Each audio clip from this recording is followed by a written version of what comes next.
Hi, and welcome again to Civil War Junkie, with me, the Civil War Junkie. We're down at the range today, and I told you guys we're going to see about getting this rifle down to the range, shooting it a little bit, having some fun, and that's what we're going to do. I'm going to shoot it for you, and we're going to have a little fun today. So again, I know I told you guys I was going to have my cameraman with me next time, but I don't. And again, we're going to make do here with what we got. So let's have some fun. All right, so I'm pretty sure I'm in the frame. So as I said, what we're going to do today is we're going to shoot this 1861 and have a little fun with it. Type of ammunition we're going to be shooting today is going to be the 58 caliber mini ball. Now this mini ball is approximately it's undersized to fit into the barrel to also help prevent with powder fouling. It weighs about 500 grains. It's a little over an ounce. This is heavier than your 1 ounce shotgun slug. And as I said in the video prior to this is coming out of the business end of that Springfield between 950 feet a second and 1,300 feet a second. This thing hits you, it's going to do some damage. So I'm going to be making another video on the different types of ammunition, so I'm not going to get too heavy into the ammunition of it today, but this is what we're going to be shooting.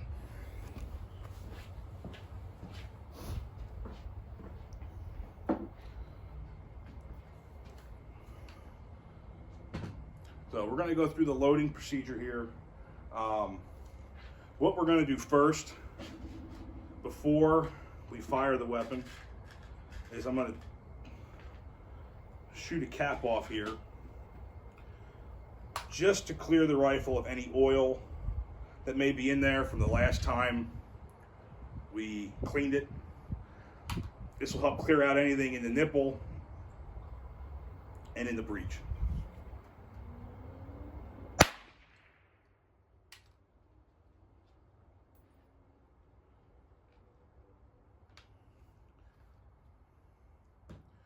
So I already have my powder measured out here, 60 grains of powder. That's going to go down the barrel.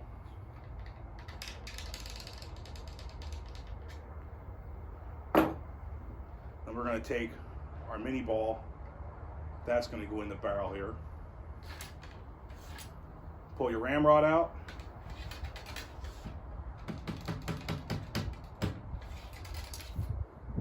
And you just seat the mini ball on top of the powder.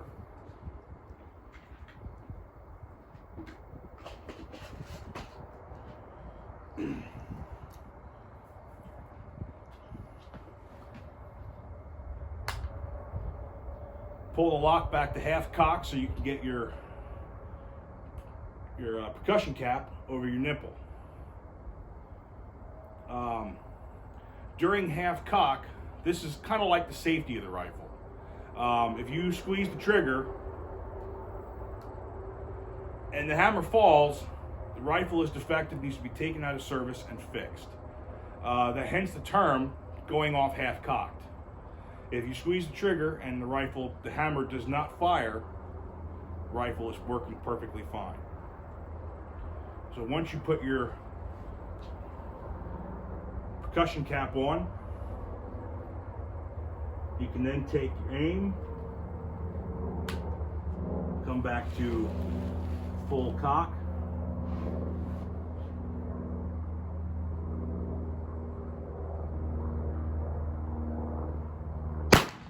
fire the weapon.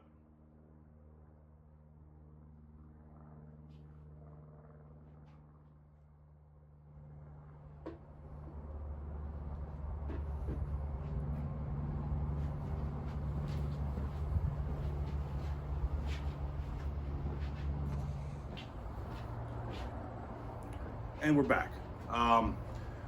I saved you the having to sit and watch me run a patch down through it and fill my measuring tube and everything back up again. So what we're going to do again is we're going to go through the loading process one more time, just because it's simple, But if you're not familiar with it, you can screw it up. So again, powder, just down the barrel, next ball,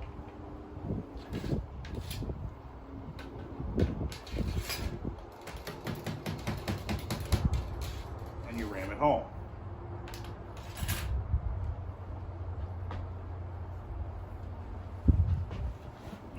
If you noticed, I did not remove the old percussion cap.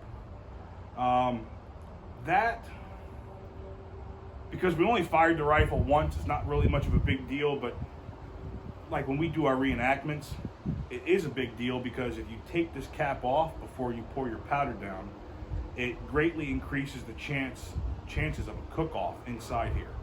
If you get a gust of air that goes in through there and you're dumping your powder down your barrel during your reenactment, it can cause you to have a cook-off, burn your hands severely, and so on and so on. So I have a tendency of not removing the cap until I am ready to shoot again. Plus, it also tells you too then if you're loaded or if you're not loaded. So that's, again, personal preference. So we're going to go ahead and fire this again for you here.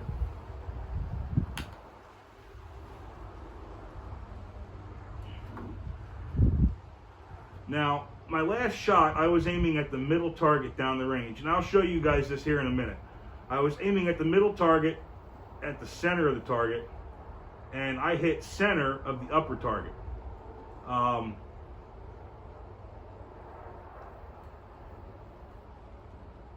The Springfield has a tendency to shoot higher. So during the Civil War, they used to always tell the soldiers, aim low. You know, if you wanted to hit someone in the chest, you were aiming for their waist or even lower, down around their thighs or their knees. There's many indications in the Civil War of when the troops would say that they heard the musket balls whizzing past their head like bees.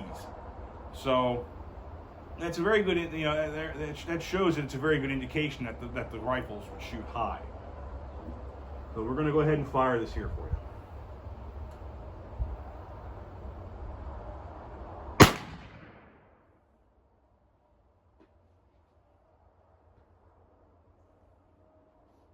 And I'm going to show you what I mean here about the targets, because I'm going to walk down there now.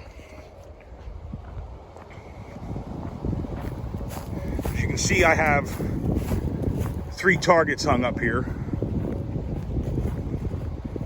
The first shot, I was aiming at the center of the target, at the center target here, and I hit here. So I was aiming here, and I hit here. My last shot, I was aiming about here, and I hit here. So it kind of gives you an idea of how you aim lower and it hits higher.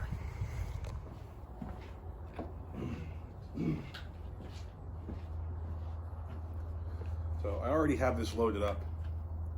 We're going to go ahead. I'm going to shoot it one more time for you guys. This time I'm going to do it from a standing position, so you might be able to get a better view of the type of recoil and everything that it has. So here we go.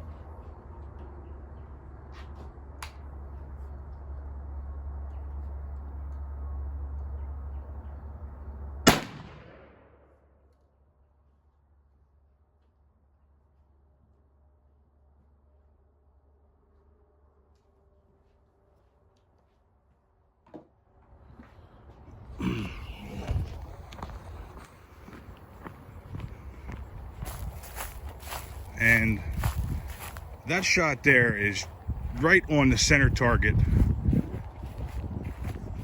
just right of the center. And I was aiming roughly about here to hit there.